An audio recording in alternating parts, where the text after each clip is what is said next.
Good morning. We finally come to the last two chapters in the book of Exodus. So we're going to read those today. And although I don't know what we'll start on next, it will be more than likely in the New Testament. Let's get started with chapters 33 and 34. Chapter 33. Then the Lord said to Moses, "Depart and go up from here, you and the people whom you have brought out of the land of Egypt, to the land of which I swore to Abraham, Isaac, and Jacob, saying, to your descendants I will give it. I will send my angel before you, and I will drive out the Canaanite, and the Amorite, and the Hittite, and the Perizzite, and the Hivite, and the Jebusite. Go up to a land flowing with milk and honey, for I will not go up in your midst, lest I consume you on the way, for you are a stiff-necked people." And when the people heard this bad news, they mourned, and no one put on his ornaments. For the Lord had said to Moses, "Say to the children of Israel, you are a stiff-necked people. I could come up into your midst in one moment and consume you. Now therefore take off your ornaments, that I may know what to do to you." So the children of Israel stripped themselves of their ornaments by Mount Horeb. Moses took his tent and pitched it outside the camp, far from the camp, and called it the tabernacle of meeting. And it came to pass that everyone who sought the Lord went out to the tabernacle of meeting, which was outside the camp. So it was, whenever Moses went out to the tabernacle, that all the people rose, and each man stood at his tent door and watched Moses until he had gone into the tabernacle. And it came to pass, when Moses entered the tabernacle, that the pillar of cloud descended and stood at the door of the tabernacle, and the Lord talked with Moses. All the people saw the pillar of cloud standing at the tabernacle door, and all the people rose and worshipped, each man in his tent door. So the Lord spoke to Moses face to face, as a man speaks to his friend. And he would return to the camp, but his servant Joshua, the son of Nun, a young man, did not depart from the tabernacle. Then Moses said to the Lord, "See, you say to me, bring up this people, but you have not let me know whom you will send with me. Yet you have said, I know you by name, and you have also found grace in my sight. Now therefore I pray, if I have found grace in your sight, show me your way, that I may know you, and that I may find grace in your sight, and consider that this nation is your people." And he said, "My presence will go with you, and I will give you rest." Then he said to him, "If your presence does not go with us, do not bring us up from here. For how then will it be known that your people and I have found grace in your sight, except you go with us? So we shall be separate, your people and I, from all the people who are upon the face of the earth." So the Lord said to Moses, "I will do this thing that you have spoken, for you have found grace in my sight, and I know you by name." And he said, "Please show me your glory." Then he said, "I will make all my goodness pass before you, and I will proclaim the name of the Lord before you. I will be gracious to whom I will be gracious, and I will have compassion on whom I will have compassion." But he said, "You cannot see my face, for no man shall see me and live." And the Lord said, "Here is a place by me, and you shall stand on the rock. So it shall be, while my glory passes by, that I will put you in the cleft of the rock, and will cover you with my hand while I pass by. Then I will take away my hand, and you shall see my back, but my face shall not be seen." Chapter 34. And the Lord said to Moses, "Cut 2 tablets of stone like the first ones, and I will write on these tablets the words that were on the first tablets, which you broke. So be ready in the morning, and come up in the morning to Mount Sinai, and present yourself to me there on the top of the mountain. And no man shall come up with you, and let no man be seen throughout all the mountain. Let neither flocks nor herds feed before the mountain." So he cut 2 tablets of stone like the first ones. Then Moses rose early in the morning and went up Mount Sinai as the Lord had commanded him, and he took in his hand the 2 tablets of stone.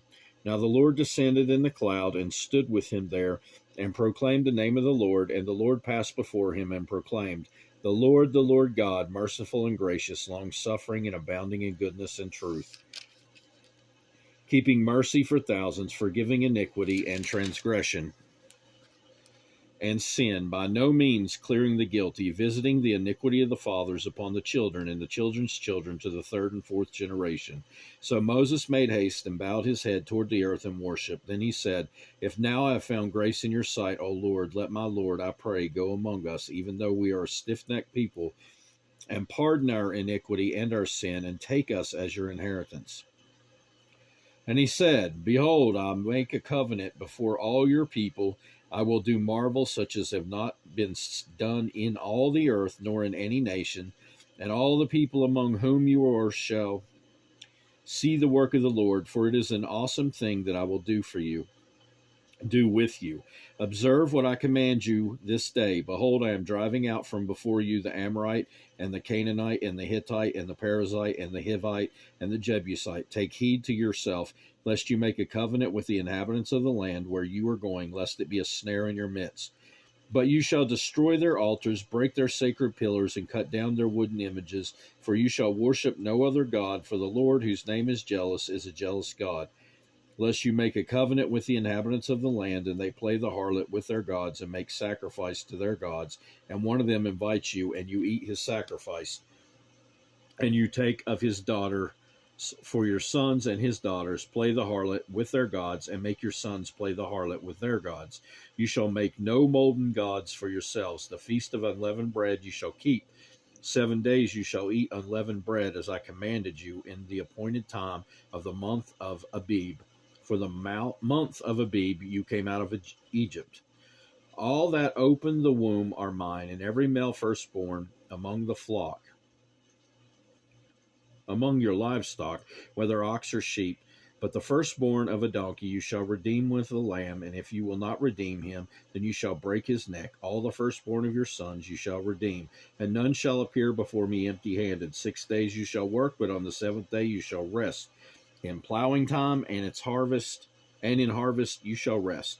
And you shall observe the feast of weeks, of the first fruits of wheat harvest, and the feast of ingathering at the year's end. 3 times in a year all your men shall appear before the Lord God of Israel. For I will cast out the nations before you and enlarge your borders. Neither will any man covet your land when you go up and appear before the Lord your God 3 times a year. You shall not offer the blood of my sacrifice with leaven, nor shall the sacrifice of the feast of Passover be left until morning.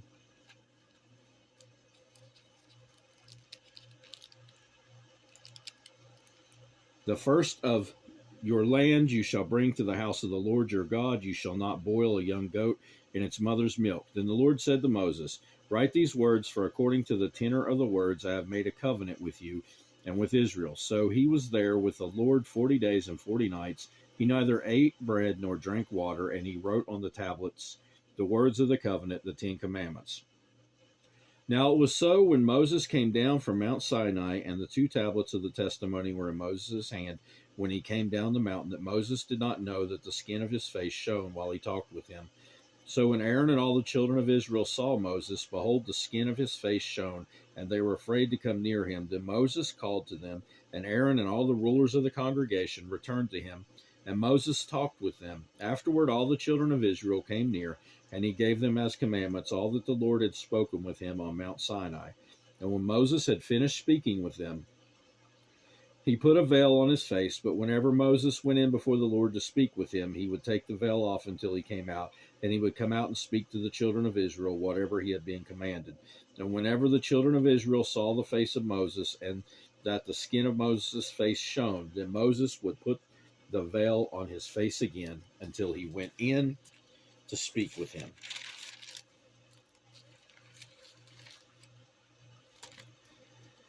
That'll do it for today, but I made a mistake. Crazy me, being human and all, making a mistake. Don't know where I got that chapter 34 was the last chapter in Exodus. It's actually 40, so we've got several more readings to do to finish up the book of Exodus. So sorry for the confusion. Any rate, God willing, we'll be back next time still in the book of Exodus, and I hope you have a great rest of your day. Goodbye.